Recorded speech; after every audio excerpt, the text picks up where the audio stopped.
All right, happy Friday, everyone. And it's time for another episode of Learning Tech Talks, where we're exploring the landscape of learning tech, cutting through the fluff, and helping you do digital right. So today I'm joined by Austin Welch and Richard Fleming, and we are talking about cinematic video and the power video can have for L&D. So if you're joining us live, give us a like, thumbs up, tag in somebody, share it, do all that good social stuff, and comment in. Let us know where you're joining from. So today I'm joining from Waukesha, as always, where it's actually, today's going to be amazing. I'm so excited because it's been awful. It's been so hot and humid. It's been terrible. I hate the heat and humidity. And today it's going to be the perfect, like 72 degrees out. So I'm looking forward to, I'm off today. I'm going to take the kids out and have tons of fun. So how about you, Austin and Richard? Where are you guys today? We are in Denver, Colorado, where it is beautiful and 72 almost every day. Yeah. We're spoiled. Right. That's the normal temperature there. Yeah. So yeah, it's gorgeous. So I'm hoping for the same thing. Do this talk and then hopefully head out and take the rest of the afternoon off in this beautiful weather. Oh, really? Okay. Interesting. It's like, oh wow, so you're gonna take off. I'll be busy taking care of business while you take a lot of breaks lately, Austin. You know, it's funny. I grew up. I was actually born in Loveland, so familiar with the Colorado area. Yeah. And yes, the weather is pretty awesome out there. So I will say that's one of the things I miss. It looks like people are joining from all over. We got Texas, we've got Arizona. Renee is hydrating, which in Arizona, I would imagine 112.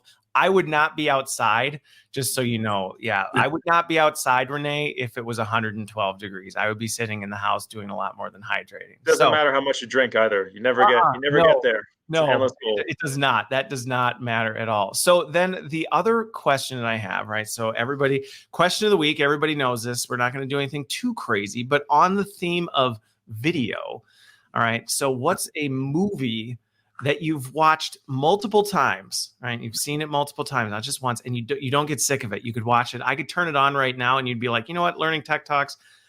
No, thanks. I'm going to go watch this movie again, even though I've seen it 37 times. So let's hear it. And Richard, I'm going to let you go first. One, because Austin said we might have to cut you off for the amount of time to spend on it. So I'll do a little time check here. But two, I'm actually really curious because you immediately were like, oh, this is easy. Well, so the thing is, I have like a top 200, just got stupid. But the top 10 I watch regularly. Like Stalker, I think it's considered the greatest movie ever made. And I watch it probably 20 times a year. Okay. But recently I've been watching Seven Samurai, and I watched it twice this month. And it's a 3.5 hour long epic, and the movie's fantastic. It's from 1954. Okay. And I had the joy of watching it next to Tron Legacy. Like someone was like, oh, you should watch Tron Legacy. And like, it's really interesting. And what's so weird is I'm watching Tron and I'm maybe 20, 30 minutes in and I'm like, what the hell is going on? Like, I have no idea not that I don't understand the plot. I just don't care. Like, I don't care who these people are. And the guy's like, wham, my dad's gone. And then now he's back. And then it's like this big thing. And I turn on Seven Samurai and I had a friend come over and that was like, I'm not watching a 3.5 hour long movie. Like, well, let's watch 10 minutes and see what you think. Credits roll. And we watched the entire film, and because in the first 5 minutes, you know immediately what's going on. You don't even need to speak the language or read the subtitles. You can watch the movie with just the action, and you know entirely what the context is. And that, to me, is a movie where I'm like, it's worth watching, never gets boring. All right. 3.5 hours, and you still rocked it. So it must have been good. All right. Good one. Let's hear yours, Austin. What do you got? So I'm gonna go with two different ones as well. For just straight up aesthetics and cinematic beauty, art design, cinematography, The Conformist, which Richard, do you remember what year The Conformist was? I don't. I think it was 74. Yeah, early mid 70s, Italian, just stunningly beautiful. For my tastes are a little bit more lowbrow than Richard's on some of this stuff. So, I'm from Houston, Texas originally, so I'm a huge NASA fanboy. So Apollo 13 is Apollo 13 that I can watch over and over again. Great kind of hero's journey. the man versus the dark elements of the unknown space, and triumph in the end. I love that stuff. So that's one. He brings this up like every time, and I'm like, dude, you're a filmmaker now. You're not the astronaut thing. Let that ship sail, please. I know. Well, I'm like going to be embarrassed to answer now because I'm talking to two like cinemaphiles, and I'm like, well, my answer is not going to. Although I will say, Richard, we did have. I can't see who it is, but somebody did give a 1+ on your Seven Samurai as a classic. It's so good. It's so good. All right. We got Mean Girls and Clueless.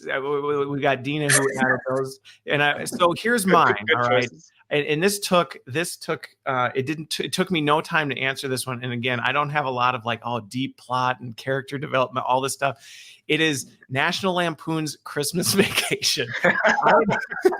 I could watch that movie so many times and not get sick of it, whether it's Uncle Eddie when he's emptying out the RV, whether it's the lighting the Christmas tree on fire. I mean, there's just so many classic slapstick hilarious scenes in there, and you would think I'd get sick of it when Clark steps on the wood and whacks himself in the attic, and I still laugh. Like, I still laugh about it, even though I know it's coming. Oh, Clark's gonna shoot the icicle into the neighbor's window, and I still die laughing. So I mean, that's kind of the point, right? Like, it's not necessarily about having a certain taste. Like, it should be entertaining to you, and I think that's the differentiator for us. Is even though we know movies inside and out, like, I wouldn't give anybody any shit for like watching, Ernest Saves Christmas being their favorite movie. Like, it's terrible, like academically, but it's still like fun to watch. There are parts of it that are very enjoyable. Yes, I would agree. And yeah, I don't know about Ernest Saves Christmas. That one I might leave it alone for Ernest P. Worrell. Jim Varney is he's an American icon. Yes.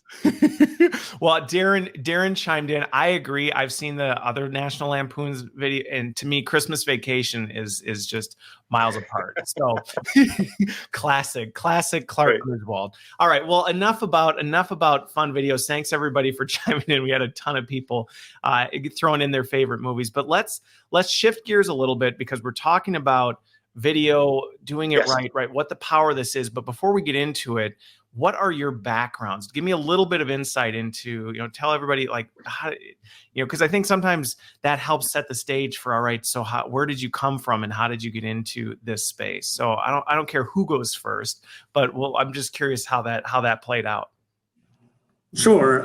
So my background was I came from marketing and advertising. So way back, and I'm going to date myself here, I started off in advertising, selling Yellow Pages advertising and writing copy for print advertising. So that was where I kind of like started to hone my craft on creating just writing in general, right? How do I, and specifically editing, like boil something down to its purest form within a ad. Say that again? To a phone book ad, right? Yeah, exactly, right? If I have someone flipping through the phone book, what's the imagery? What's the weighting from the design, right? Just basic design aesthetic. And so I did that for a while. And then back in 2007, I started my own company with a partner, which was a absolutely horrible time to launch a company. So that only lasted about 18 months. And then I went to go work for a video production company as a salesperson and a marketing guy. So I went in as a producer, basically. So I was selling selling video projects and then writing them and directing them. But I did not know how to actually shoot. I was not the technician. Okay.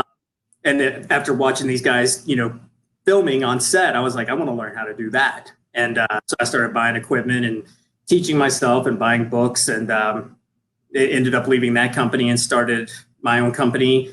That went for a couple of years, and then Richard and I met when I moved up here to Denver, and we hit it off and decided that we both kind of had the same frustrations within the video production industry, and decided to team up, move away from marketing and advertising into learning design. Okay. Yep. How about you, Richard? Obviously, you met Austin, and we know the story after that. But what about before? So I've been doing this for about 16 years. I started like my own business all the way up to working for agencies. I even got to work on a Super Bowl ad So I have like a pretty extensive career. Most of it was in marketing, advertising, and actually filmmaking and story design.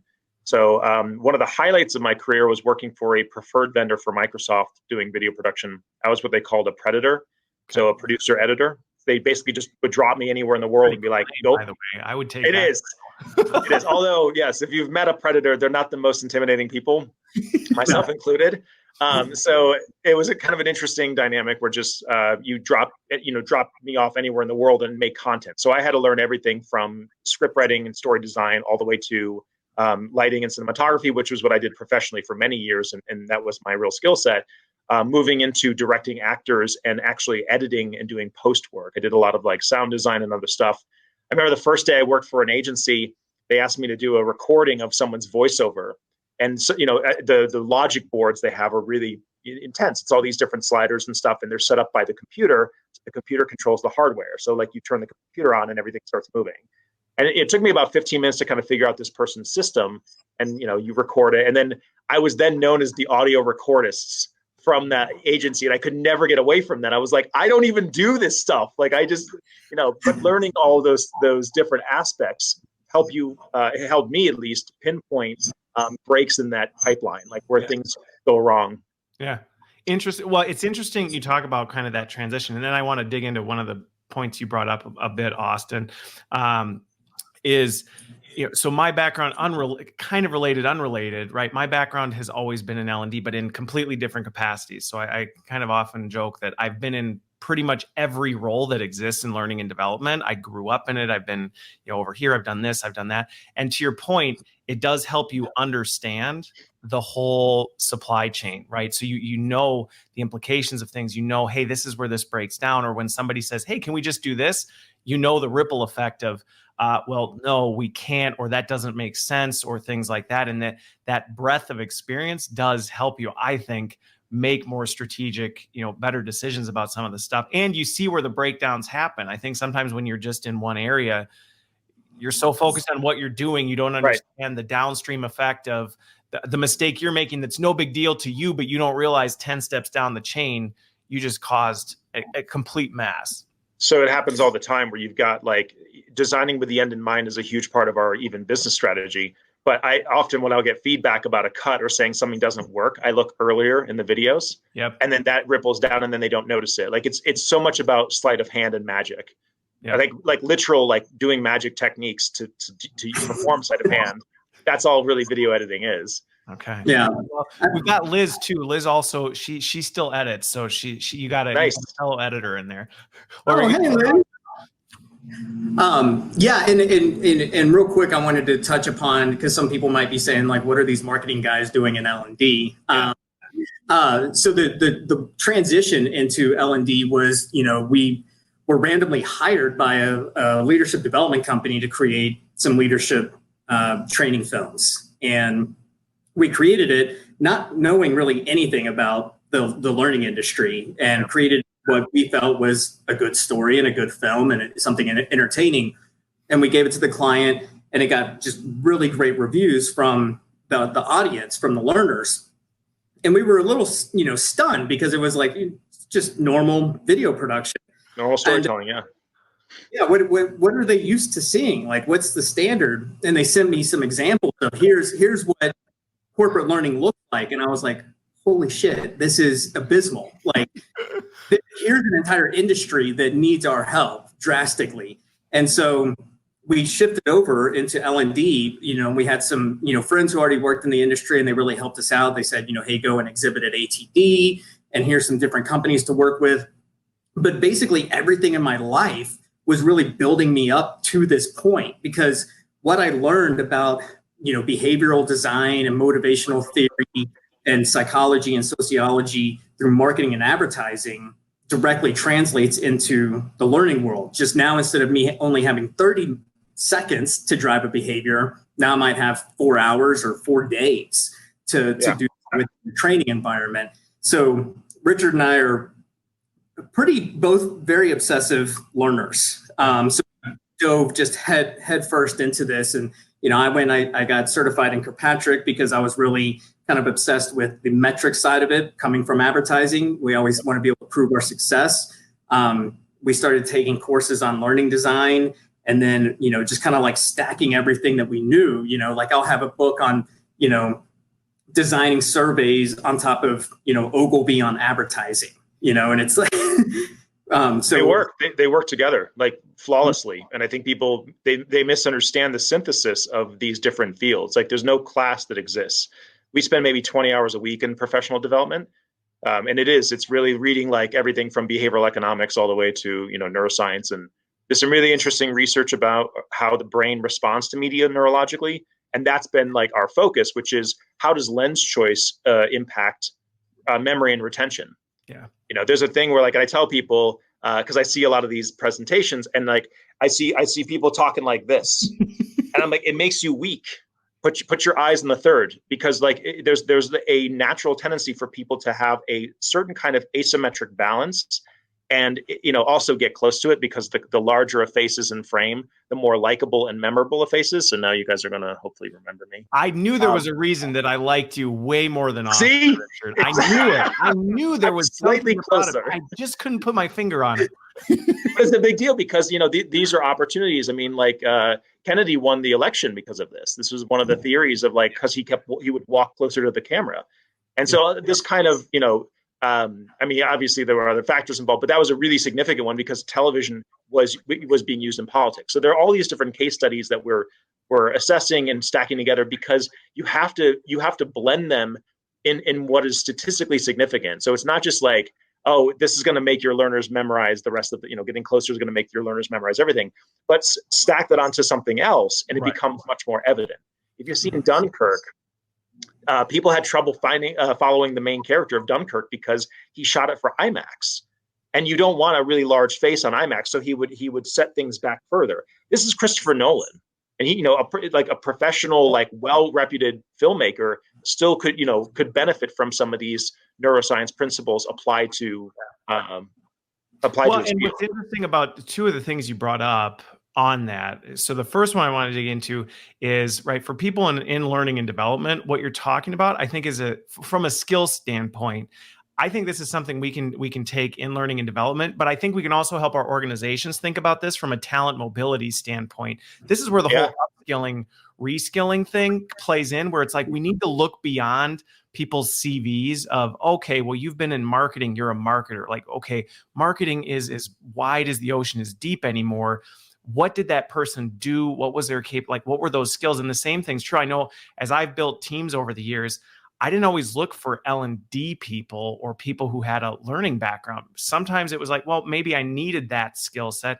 Maybe I needed, right, a data analytics person, somebody who really looks at data and things like that. Or maybe I needed, right, somebody very creative who can think about design in a different way than I could, things like that. But I think sometimes we get so locked into like, well, sorry, Austin and Richard, you're not L&D. You don't have 2 degrees in it. You haven't been in that for your whole career.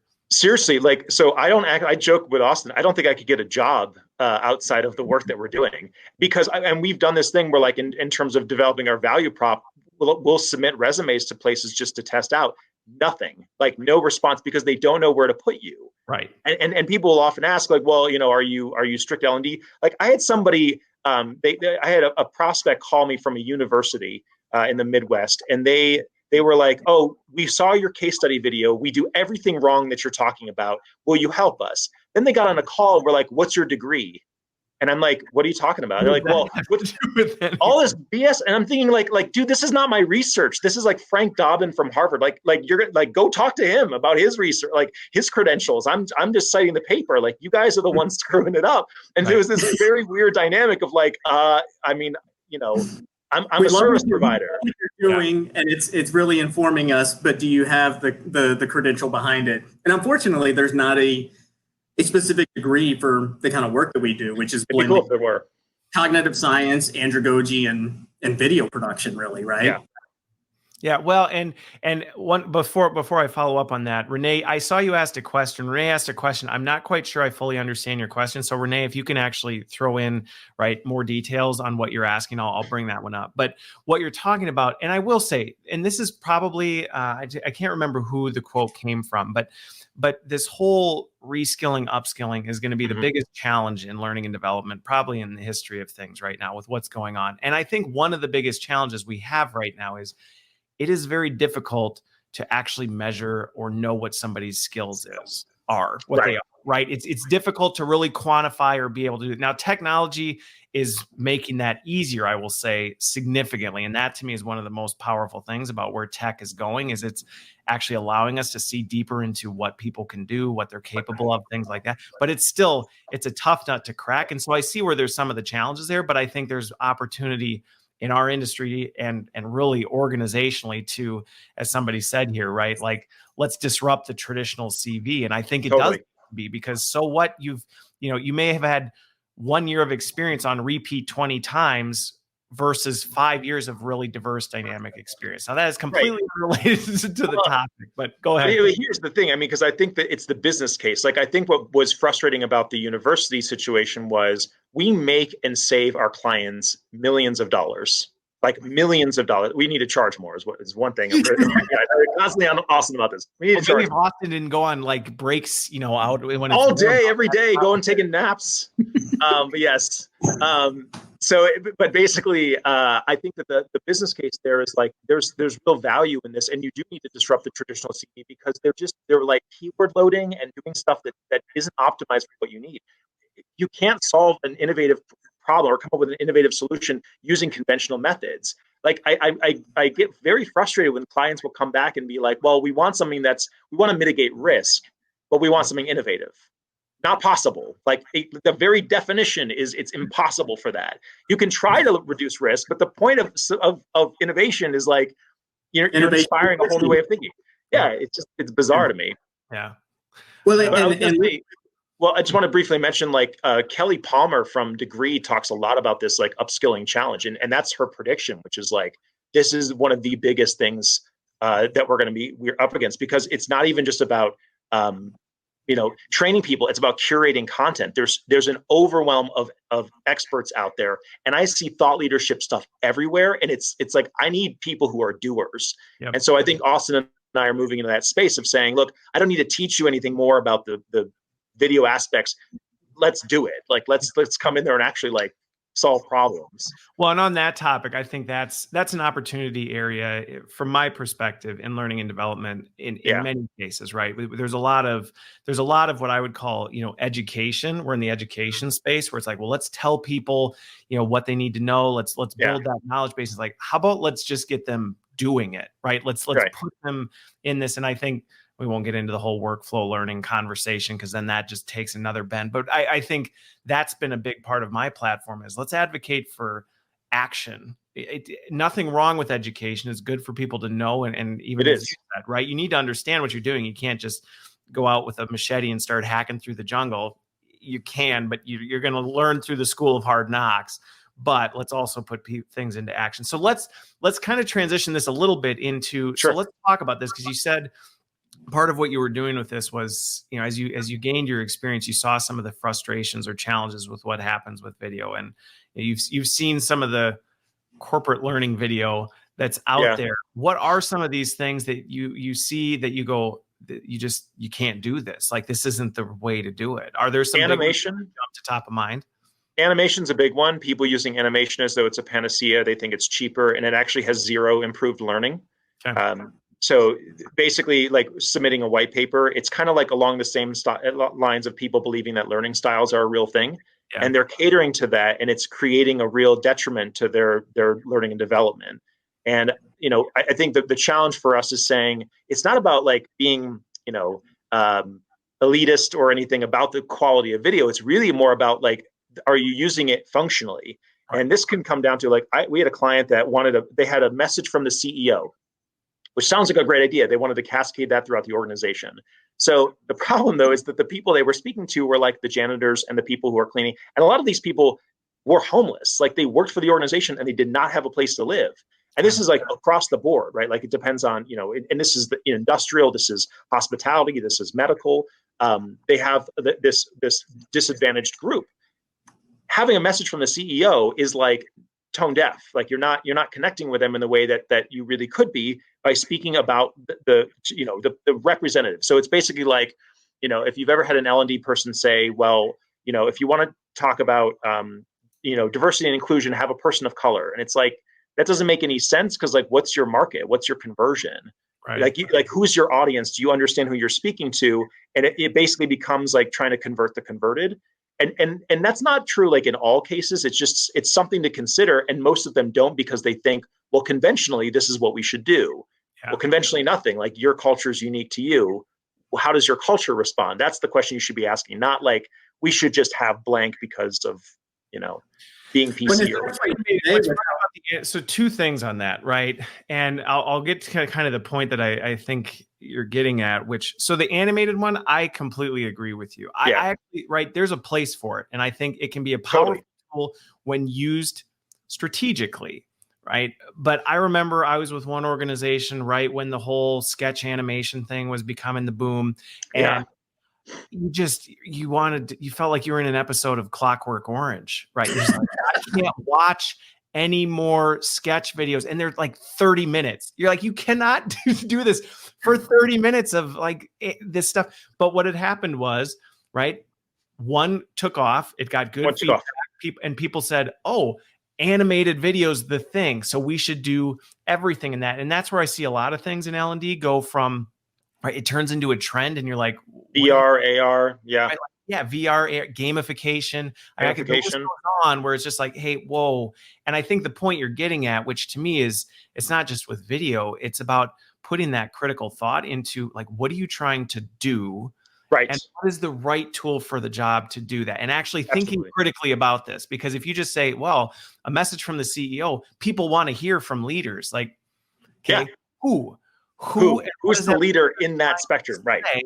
And how are they trying to communicate? And to your point, right, to a bunch of a workforce that may be homeless, the CEO sitting in his office with saying you can be whatever you want, and it's like, no, like, well, you just missed the mark. So, and I guess just to answer the question, like animation is really good for things that are abstract, where you have principles that are very difficult to envision or that have that a sense of scale removed. So if you're talking about like planetary bodies that are of such magnitude that it's impossible for my brain to really put them into context, animation's great. They're also good for getting attention if you want people through a different kind of UX UI experience, meaning like if I'm on a website and I have an animated video, as long as it drives more action, that's great. But if you expect conversion or you expect memory and retention to be a factor, they're at odds. And similarly, like using live action video is great with real people because you're connecting. If it's soft skills training, it's perfect because you've got people giving all these nuances in their micro expressions, and you're helping people reinforce that. If you do an eye tracker and watch the results, it's almost always with people's eyes as the actor on screen. So like people are engaged and they're trying to connect with this person as though it's a real person. Okay. So you don't want to lose that advantage by having a series of slides that are just animated because you're talking about like how to shake someone's hand, or how to and just start to let the audience know, our clients come to us specifically with these soft skill issues. So that's the majority of what we're doing is soft skills, whether it's around harassment or leadership or ethics. So we're not really engaged in the hard skill side of learning. So we definitely come from the bias of focusing on the soft skill aspect.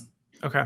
Well, and right. And that's just it. It's not saying animated videos ineffective. It's about that other. So what are some other ones where you see where folks, may be like, hey, we want to let's talk about the kind of like message from the CEO type thing. Where do those talking head type, right? Where would that really play in where you say, hey, if this is the problem you're trying to solve, then a well done, right, leadership type thing, where would that play in terms of how does that play on the audience?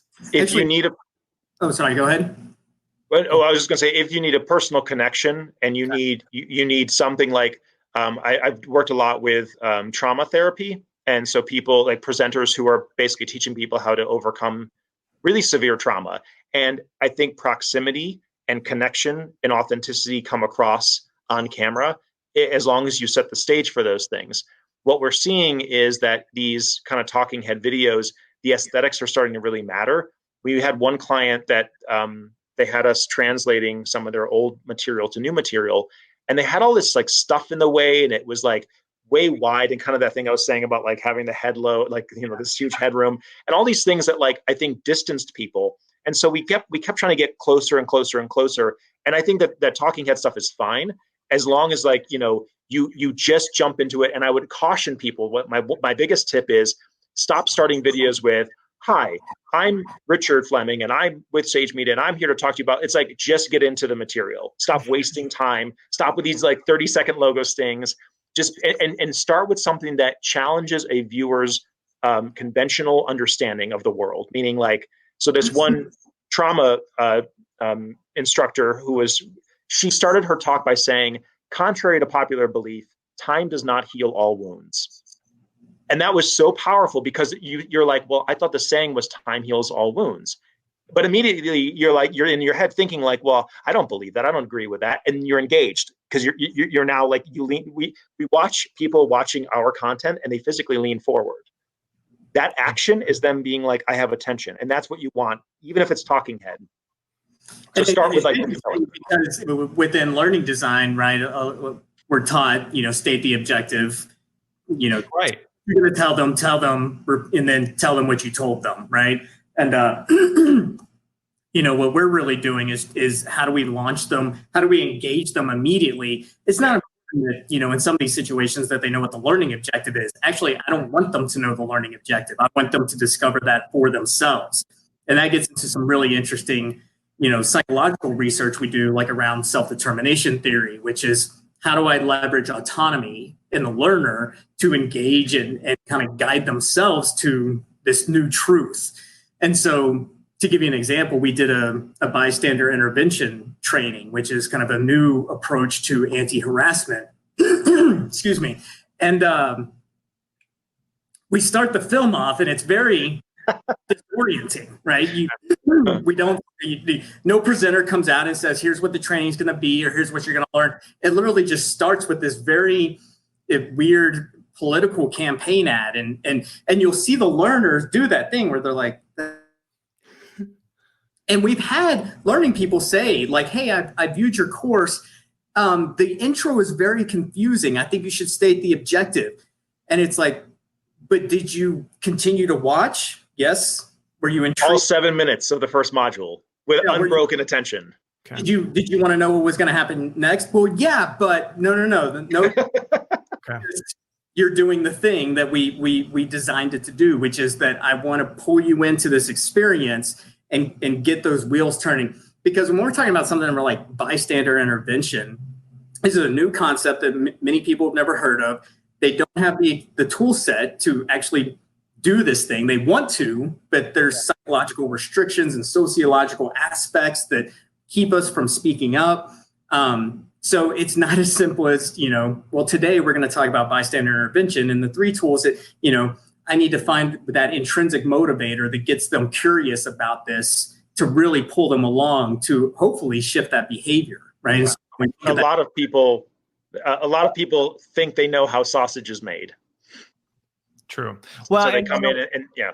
Yeah. Well, and Dina brought this up earlier, that I think storytelling is a skill that is much needed in many regards, right? Whether it comes to learning and development, whether it comes to marketing, whether it comes to even just the way we interact with colleagues and things like that, right? I mean, because I can't remember the research study I was reading the other day, but you read about, and people make so many decisions based off emotion and stories, not necessarily facts. They'll be faced with facts, yet they will go with a compelling story. And there's no shortage of that going on with COVID-19 right now, where you're like, the data shows, and people are like, I know, but I read this article on Facebook and my mind is blown about, and you're like, what just happened? And it's like, well, people are done. And I think you got to be careful with it. But I think what the lesson we can take from that is telling very compelling stories is so important and so often just overlooked. We just jump to the facts. Like, let's just tell people things. Well, and so hard, right? I mean, think about how many authors are out there that have, spent years writing books that never take off, or movies that flop, or ad campaigns that create such a backlash that they have to recall the ad campaign. I mean, storytelling is hard work. And I mean, Richard and I spent so much time battling out, a story, because it's like we come up with the idea and then we're constantly tearing it apart and saying, what's the weak link here? Why would this work? Why would this not work? And I think it takes a certain type of crazy to want to Well, like that.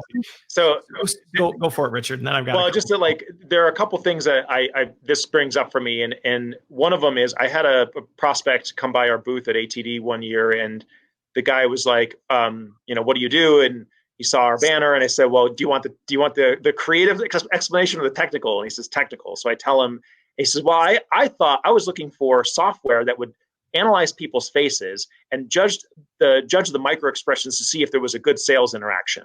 Okay. Do you have that? And it was just like, I think you're asking the wrong question. Like, you're dealing with human beings. We're not automatons. We're not like units of productivity. And in asking the question about that, it was forgetting the fact that, like, unfortunately, most of our decisions are, I would say almost entirely rooted in an emotional choice that is then explained later rationally. And so if you're not appealing to people's emotions, you're losing them entirely. And I think that the difficulty here in blending the art and science portion is saying, well, there are things that statistically are relevant and significant. And there are things that, like, that we're talking about the way the brain works and this very specific kind of structure. But at the heart of it is like, do you care about what you're telling people? And do you care about what you're doing? And I've seen this even with compliance training, where people are like, well, they just have to learn it. And I'm like, if someone came to you and said, you just have to learn it, just suck it up and do it, would you be like, oh yeah, let me swallow that whole? Like no, you're really like wanting to find the thing that would incentivize them. And so the question I ask people, which I love this, is could you imagine anti-harassment training that would make, like, white men, for example, just clamor to take it because they're a difficult demographic. So like, could you imagine what it looked like actually seriously, like put all judgments aside, come up and create something where they would be like, I need that. Like, I need more of that. Like, that's the challenge. You've solved that problem. I mean, that's what we tried to do. I think we got very close. But it's like thinking of the motivation of, like, what do you want to watch? What do you want to learn? Yeah. And a lot of this goes back to what salespeople have always known, right? They talk about sell on emotion, you close on logic. Right. And this is the same stuff that, Jonathan Haidt talks about with the elephant and the rider. It's what Danny Kahneman is talking about with System 1 and System 2 thinking. Mm-hmm. If we cannot bypass that emotional aspect, that emotional buy-in, we cannot make our way to the logical decision maker of the brain, right? And that's what story is so great at, is that, as soon as I say, let me tell you a story, there's something that happens in your brain where you settle in and say, okay, I'm ready to hear what's going to happen. Right. Because now it's time for me to learn something new that's probably going to be interesting and entertaining in a way that I hadn't thought of before. And that's how we want to leverage story, because as we create these soft skill trainings, we're tackling problems that have been problems forever. And we they're really complex, right? Like, how do I teach ethics in a way where someone says that's part of my internal core being, not because, the FCC says that I have to, or to it. Yeah. Well, what's funny is I had a friend who, we were chatting, and she worked for a organization. They did power lines. It was a power company, and it had a bad incident. They'd had a bad incident where somebody had not used their safety equipment right, and the person almost died, right, and all this stuff, and it was terrible. And so we were talking, and she was sharing this challenge. She's been tasked with now training the organization on how to use the safety equipment. And needless to say, we had this discussion. And as we brainstormed together, I said, why don't you bring the person who almost died in to tell their story, to tell the story of why they made the decision not to use the safety equipment, right. Why they did this, why the impact that had on their family, like, have them tell their story. It was so simple, but right, she was on this path to go, down and actually just find some compliance training, do all this other stuff. And instead we simplified it. We said, have this person come in and tell their story and tell the organization their story. And the impact was monumental, right? Yes. Compared to had they rolled out an e-learning that says, make sure you clip into your harness, because if you don't, you might fall, versus hearing this individual actually say, I didn't, because I thought, right, I have this figured out. It's not windy today, I'll be fine. And he told this whole story about how this simple mistake not to clip his harness almost cost his life and took away the father of his 3 children. And I mean, like she said, being on this thing, it was dead silent. And the impact that had on the organization was significantly better. And so it's that kind of stuff where you can just go, wow. And I think there's so much that we can take from that. There's a lot of and this is the motivation, self-determination theory, motivation theory that we're really trying to promote, which is people learn best when they see negative examples. And I can't tell you how many organizations are like, we just want to tell positive stories. It's like, why? Do you want them to learn less? Like, what's the harm, or what's the concern that you have? It's like with learning, sometimes it's like, well, we don't want people to make mistakes or fail. And it's like, right. Like it's inherent in learning. That's what drives people to learn. Yeah. Mm-hmm. Well, and also I was thinking about, I don't know if you've read Kahneman's stuff. I'm finding a lot of people haven't actually read his stuff, but it's really worth checking out.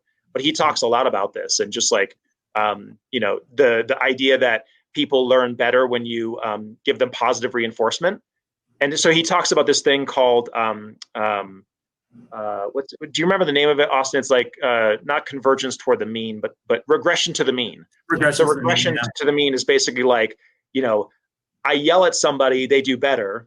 I praise somebody, they do worse. They're invariably going to regress toward the mean. And yet people will tell themselves a story that it's because they got better that negative reinforcement or punishment actually improves it. And it's like, no, you just don't understand statistics, that they're invariably someone who did poorly once is going to do better the next time. And someone who did really well once is going to do worse the next time. That's how learning works. Yep. But it's so convincing people of things like that is I think organizationally the biggest challenge. And so if you're an HR, or if you're an instructional designer, or you're head of culture or learning, those are really the challenges you have to talk to your stakeholders and the executives that are in your corner, and to get them on board with you trying to say, look, I know it's going to sound weird and you're going to see a lot of numbers that look scary, but trust in the long game. Yeah. Yeah. Well, and it gets back to what we're talking about, right? And this is the challenge in L&D, is keeping employees in the zone of proximal development, right? Where you're pushing them just enough that they're in this stress zone. You're not pushing them too far. The thing is, that's constantly evolving, because the better they get, the harder you have to push. And I think this gets to where personalization has historically been challenging to me, which is where tech it was changing. Now that's a completely different topic, but I think it's relevant though. And it's relevant that it's this is what we should be trying to do, is always trying to push our employees to that next level of challenge. And by just kind of setting the bar low and saying, hey, everybody did it, you're not actually driving the organization to develop. So real success, I just want to add, real success for me is when you can get employees to want to engineer obstacles for themselves. And that's when you have a dedicated learner. So when I mentioned Kelly Palmer from Degreed, often talks about how the real skill that you want to be looking for in what a good employee is their aptitude for learning, their interest in learning. Yeah. So meaning what do they like to do on the off times? That's what you want to be looking at, because if they're motivated to be good learners, they're going to help you. Yeah. They're going to build themselves much faster. Yeah. And that gets into some interesting stuff around audience evaluation, right? Whenever we're creating a video or, training film, I think a lot of people think oh, you just, kind of make up a story that will be interesting. And so much of what we're doing when we're creating a training film and a story with actors and locations and drama is that it's all informed by the learning design, right? And so to give people an idea of what's possible, I could, we're really trying to blur the line between entertainment and education, right? So I could take the first season of Mad Men and write a curriculum around how to run an ad agency or investment training, or there's a ton of things. So I could take that content that's already there it's already teaching us, right? We watch Mad Men, when we watch Breaking Bad, when we watch Sesame Street, whatever it is, we're learning something about the world. All we're doing at that point is like, well, how do I create a curriculum that ties into that? So that's exactly what we do whenever that's our company, like entirely what we do. Yeah, it's like, how do I create a episode, something that's as entertaining as Mad Men, but that also has a curriculum that ties into it. But a lot of that work that's necessary on the front end it's not just Richard and I coming up with an interesting story.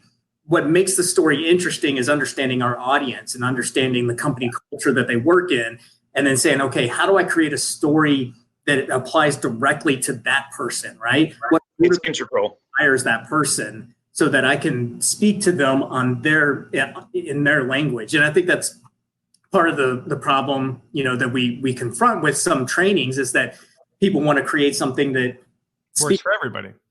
Right? You have 200,000 employees around the world, and it's like, we want a training that speaks to everybody. And it's like, these are very different people, right? You've got cultural boundaries. You've got all sorts of challenges that you're over, right? It's the peanut butter spread approach. And it just doesn't work when you say, well, we just want to do the one thing and we just want to smear it across the organization and hope for the best. So that actually ties into something that I'm curious your take on, because I think one of the ways that I've seen our industry try and tackle some of this, right? You start to see social learning becoming a bigger trend right now. And I think it's, in some ways, it's been an attempt to try and democratize this stuff and also be able to say, well, we recognize we can't create one video that addresses the masses. So let's have people tell those stories.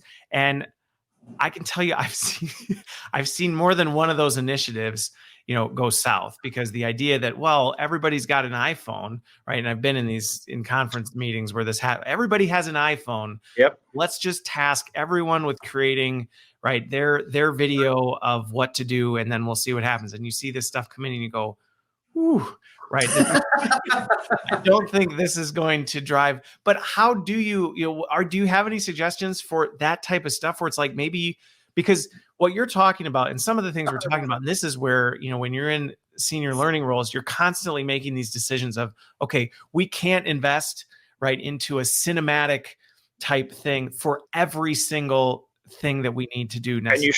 And we shouldn't, right? So we can't do that. So when you have these things, where do you say, hey, where can some of these scrappier, maybe less kind of fine-tuned, where do those play, and how do you maximize that so it doesn't end up being the Hindenburg and you're like, social learning, video strategy, and then, oh no, it was terrible.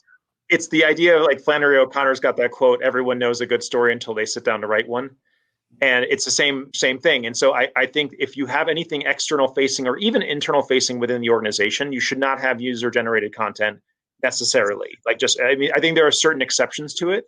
But you've had somebody like us come in and do some kind of cultural SWOT analysis to say, okay, this is actually functional for your organization and you should be doing this. Yeah. Because you've set the parameters for people to be like, oh, like, this shouldn't be high quality. It would look weird if somebody did, right? It's like you go to Billings, Montana, and you've got your girlfriend's got high heels on and you're wearing a tuxedo. It's like you're not dressed appropriately for the party, and so, like, people are at odds. It might be completely appropriate in another context, but you have to know what the culture is and what the people are familiar with. The user generated content, I find the most impact when users are using storytelling as a way to demonstrate competence in a subject. Okay.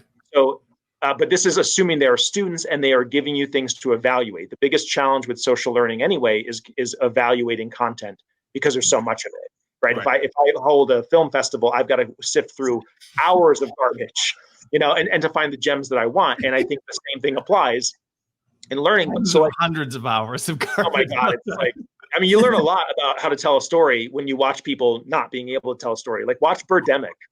Birdemic is one of the worst movies ever made. And it's like, you learn so much about, like, how not to tell a story, or all the technical elements that, like, you take for granted, like atmosphere in the sound, like it's crazy. Anyway, but I think that you having people use their technology to say, well, I'm going to demonstrate competence, like, basically by going and making a short film that my trainer evaluates.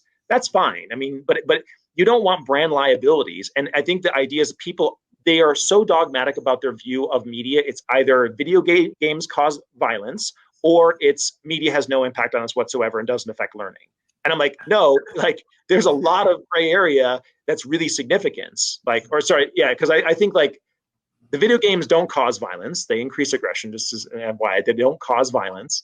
And you can have some really serious developmental issues with your kids if they're exposed to constant programming. They actually, like, their pupils don't dilate correctly. They have like anxiety and autoimmune stuff going on. Like all these things are really, it has a profound impact on us.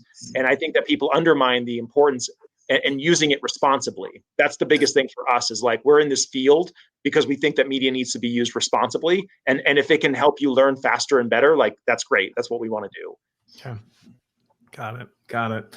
So, okay.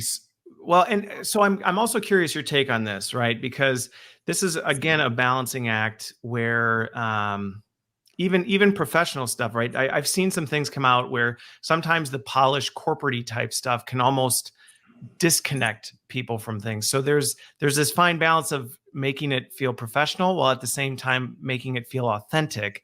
In that sense, how have you seen that? Have you seen that play out one way or the other? Are there suggestions that, or again, really the theme I'm seeing come out of this is think critically about your audience and what you're trying to do, but how do you balance that? Well, so the thing is, it's like the quality of it isn't the issue. It's the storytelling is an argument. It's something that you aim to prove or disprove. It's causal. If you are ambitious, then it will lead to your own ruin. That's Macbeth, right? If you are jealous, then you will end up destroying the object of your affection invariably. Like that's Othello, right? All these things happen. The learning design portion is exactly the same. If you are distracted, it will lead to a disaster. Like you're creating causation. And that's, even your story of like, the guy tells the story of, I made a simple, small, insignificant choice that had massive ramifications. So like, it's the ripple effect. And there are all these like great stories. We even put together a checklist. So if people are interested, they can go to story.sage.media. And that's actually, we have like a free downloadable that's a checklist to say, like, when you're designing a story, are you considering these dimensions? Because these things are kind of important. But the gloss factor is not the issue. The issue is the message. I've seen commercials that were very highly produced, and the underlying story structure, again, this costs you nothing to work on. Like, you don't have to have high quality media and you don't have to have a huge budget, but you need to take the time to think about what the underlying point is of your argument, and then position it with laser focus. Okay. We had a client want us to do a commercial, and they were talking about this career center. And they had like, if you go to the career center, was what we had designed. If you go to the career center, then you have a chance at growing in the business. So that was the causation. They got nervous about all these other brand associations and wanted to put stuff in like, oh, like other people have done it too, or, oh, like, anything's possible. And it ended up becoming like very difficult to follow the message because they didn't have the singular focus. And that's one thing I would caution people. So the high gloss things that fail are usually where they have two different messages smashed together and trying to make them one, or it leads them to an unintended consequence, meaning like, I'm trying to say this one thing and I end up being inadvertently offensive. Yeah. Well, so the term I use right here, or at least in my career, right, it's the Franken course, right? Yes. It's the Franken course where it's just like, hey, we're trying to tell people to do this, or we're trying to get them to do this. Oh, while we're at it, why don't we also make sure they're doing this? And you know what? That makes me think maybe we should also, since they're doing this, let's throw this into the mix. And pretty soon you have the Franken course, the Franken program, the Franken video that ends up just being so impossible for anybody to actually go through and understand what they're supposed to walk away with, that it loses all value. Whether, to your point, whether you put the high-end finish, you invest tons of money on all custom graphics and all this stuff, or it's just something you scrappily threw together, it doesn't really matter, because at the end of the day, people just can't get through it. A buddy of mine. That goes back to a lot of, what we know from marketing, right? Is that like one message per ad. That's it. It's 10%. So, a buddy of mine, Tom Carey, recommended this book, Stein on Writing. And in it, the guy's a really avid reader, and he always recommends awesome books. But in this, the equation is 1 + 1 = 1/2. And so, to Austin's point, like, if you add more than these things, you get less than there's diminishing returns. right? Yeah. Complete diminishing returns on it. It's the same concept as trying to like homogenize your message and like spread it out to everybody. Like you try to please everybody and you please no one. It's like know your audience, create the message that is, that they can get impassioned about and make sure that you drive that one specific thing. I think it's very hard because there's the concept of, we want to be efficient, right? Yes. Right. But that actually you're actually not. Lynn brought up, and I'm actually curious your take. I've got some thoughts on this, but Lynn had asked this, right? Because this goes back to this level of personalization and moving away from this idea that let's create one thing for all, because that's where the Franken course a lot of times starts. It's like, well, we're talking to this audience about this, and well, these people might watch it too, so why don't we also, right? And then this thing just bloats out. So how, when you've worked with clients, where they're saying we're trying to do this, how have you worked to persuade them to say, hey, whether it's multiple versions, whether it's refining and saying, I know you're saying this, but let's stay focused on this. What techniques have you found to actually help bring people back to that, to say, hey, this is the story we're on. This is the audience we're trying to tell it to. How have you worked through that? We create an umbrella story that is the overarching theme for the business that's very simplified. It has global appeal because it's more about humanist values. Okay. So in a project we're working on right now, it's a food safety training film. And the premise is that this woman loses her daughter to a food-related illness. Okay. She gets a call about from a whistleblower who says, I know the company responsible, and they're trying to cover it up. So immediately she's like, I'm ready for action. It's funny this is in food safety, but it's poignant because globally people can respond to losing a child, and that signifies. Within that, you have all these characters that you can then drill down even deeper and have like sub arcs. Like, so imagine Breaking Bad being the umbrella, and then Better Call Saul being the offshoot. I would argue that Better Call Saul is a better narrative, but I think that you now have characterizations for each of them. So imagine if Better Call Saul would be like that's the plant manager version, and now you have a plant manager's narrative going on, and that's a whole other thing that speaks to that specific department and that specific culture. But you have so it still ties into the larger framework, but now you segment and you get smaller. So if people and marketing people know this with market automation, they're really good at segmenting and automating what the message is going to be. So why are learning people not taking the hint from marketing and sales and saying, well, we know that if someone attends the webinar, they go to this tree. If they don't attend the webinar, they get this whole other line of communication. Do the exact same thing with your learners. That's kind of like the stuff that we do. We blend market automation with learning design.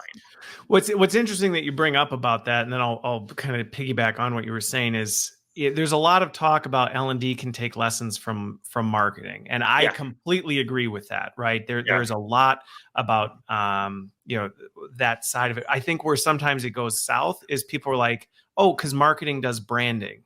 So we need to be better at branding and sending out, emails telling people what courses we have. And you're like, that's not the journey marketing was on, for 10 years and that we can take lessons from. Like maybe, something you might be able to pull, but it's not. They're not interchangeable terms. Branding and marketing. And branding is such a complex concept. I mean, because we still get requests to do marketing pieces, and people will say, well, I want to create a brand film. And it's like, you don't have a brand.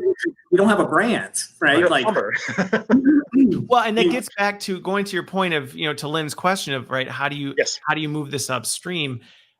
There's no shortage of challenges between it, right? And she's kind of commenting in, right, that organizations, and I will tell you, over my career, it's not always met with, I get it, let's do it. There is just kind of this relentless persistence that sticks to it. Well, I've got this solution for Lynn, because basically what we've done is we created a guided clarity session. It's like our entry level. So people come in, we spend a day, it's $15,000, takes us a week. And what we pump out is like a 20-page manual that includes the persona learning swim tracks or actual channels.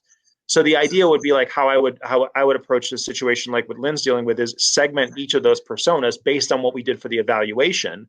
So the guided clarity session determines that. And then we basically go through and say, okay, now you know what the channels are going to be. And here's how you're going to take that broad umbrella story and then segment it to your organization and cascade it throughout. And then Yeah. Part of One it is initiative. that commitment, where we go in and we do these sessions, which is this design thinking framework. And at the end, we say, here's the dramatic premise that we all agree the training is about. Can we sign off on this? Because Done. We are all aligned. We will always come back to this. This is the rock upon which we are building the training. Yeah. If it starts to swim out of the lane, we go, no, this was what we decided on. Right. This goes back to, so two things I'll add. This is where, I've been asked over the years, like, right, do you use vendors? Do you use internal employees? Like, what's your swing on that? And I'm like, it's both. Right. It's both, because there is, again, back to that critical thinking standpoint of thinking about when is the right time to bring in another voice to help you tell that story in a way that maybe it's not jiving, it's not clicking, and things like that. And I guess the final closing part that I would add is, the organizations where I've had the most success with a lot of this stuff is where organizationally, and this to me is why having a well-defined organizational culture and values is so important, because when you can map everything, going to your point, Richard, of back to that higher level, hey, you work here, and whether you work here or there, or, at home, or in this country, or that, like, this is what it means to be part of this company. When you can tell that overarching story, then it's much easier to say, you know what, but in this business function or in this region, this is our character in that story, and we can tell that story in that way while still remaining true to the higher level. Like, right, we're all one together in this, but the story we're telling or the character we're playing is over here, so that we can communicate and drive the message home. Right. What I really want for people, and the biggest incentive for Austin and I, is there's so much consultancy out there where basically people say, your culture is fucked. Sorry, guys, like, you're screwed. And it's like, the reality is we want to be able to sit down and say, we're going to help you through this. We're going to actually, like, get in the dirt with you and make it happen. And I want more people like that, because I even in my experience, I'll try to buy products and services from people, and they'll just be like, yeah, well, your website's crap or whatever. And I'm like, okay, well, what would you do to improve it? And they don't want to participate. They don't want to, like, actually do the work. And I'm, like, tired of that. And Austin and I are just the kind of people that want to get down and be like, we're not just going to tell you what's wrong. We're going to fix it for you. Like, we're going to help you help yourself, but also we're going to do the work for you. And I think that's kind of where I'm trying to find, like, a nice middle ground where we can provide value. We can provide handouts. So if people have things where they're like, I really need this would be super useful, like, we'll build it. I mean, it's like, I just want to make sure that it happens, and that it's converting people in the organization to think differently about how to use media and stories. Well, and so with that, I knew we'd run out of time and we'd still be able to just keep going. But so fun. So this doesn't turn into the 3.5-hour movie that engages your attention so much, Richard. We'll close on this, but I think the big things, this has been great, right? Talking about that blend of what this really takes. And I think, for all of us in our space, whether you're an L&D or not, right, that storytelling piece to me is just so critical. And then again, the thinking critically about what are you trying to do, right? If your attitude is like, we just need to check the box and get this out, well, you're not going to drive a meaningful outcome. But if you really take the time to think it through, think about what you're trying to accomplish, who you're trying to accomplish it with, right? That will then help you make more impact across the board. Yeah, definitely. Well, this has been great. Thanks, everybody, for all tuning in. Thanks for the comments and everybody participating. I shared the link in there, the story.sage.media, their toolkit. So thanks, everybody, for being here. Have a fantastic weekend, and we'll see you next week.